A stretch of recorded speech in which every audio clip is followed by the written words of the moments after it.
सिंध की अवामी राब्ता मुहिम के लिए मैं घुटकी के लिए रवाना हो रहा हूँ। मेरे सिंध के अपने भाइयों से, बुजुर्गों से, माँओं से, बहनों से दरख्वास्त है कि सोचने का वक्त आ गया है। उन्हें अपने मुस्तकबिल का फैसला करना है। 15 साल से वो एक हुकूमत, उसकी हुक्मरानी और उसकी करप्शन तले दबे हुए हैं। सिंध के हकूक की आवाज़ बुलंद करने, इमरान खान का पैगाम लेकर, तहरीके इंसाफ का मंशूर लेकर इंशाअल्लाह आज कमू शहीद से मैं सिंध के मुख्तलिफ अजला का दौरा करने का इरादा रखता हूँ।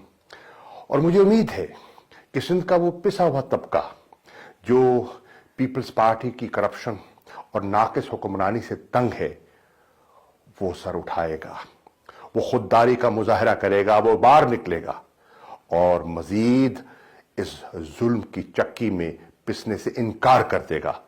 वक्त आ गया है कि गुलामी की जंजीरें तोड़ो और अपने मुस्तकबिल के लिए बढ़ो।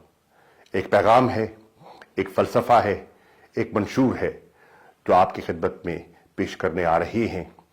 एक मुतबादिल, सिंध को एक वफाकी सोच वाला मुतबादिल पेश करने के लिए आ रहा हूं। इमरान खान का एलची बन के उसका पैगाम लेकर आ रहा हूं। सिंध के मेरे दोस्तों, साथियों, तैयार हो जाओ और इस काफिले में शामिल हो जाओ। एक खुशहाल, मजबूत, खुददार और बेहतर पाकिस्तान के लिए। मैं एक और करना चाहता हूं कि जहां बिलावल भुट्टो जरदारी को हक पहुंचता है कि वो पंजाब आए और अपनी अवामी राब्ता मुहिम का आगाज करे, वहां तहरीक इंसाफ को और मुझे भी यह हक पहुंचता है कि मैं सिंध जाऊं और अपना पैगाम जमहूरी अंदाज में सिंध की आवाम के सामने पेश करूं। मुझे उम्मीद है कि सिंध की हुकूमत हमारे काफिले में रुकावट नहीं डालेगी, क्योंकि हमारा ऐसा कोई इरादा नहीं है।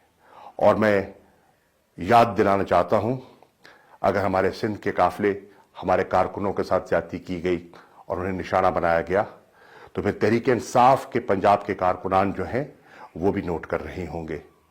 आइए, जमहूरी रवायात को सामने रखते हुए आप अपना मौक़िफ़ पेश करें, हमें अपना मौक़िफ़ पेश करने दें। मज़ीद खबरों और तफसीलात के लिए विजिट करें हमारी वेबसाइट www.awamiNewsHD.com।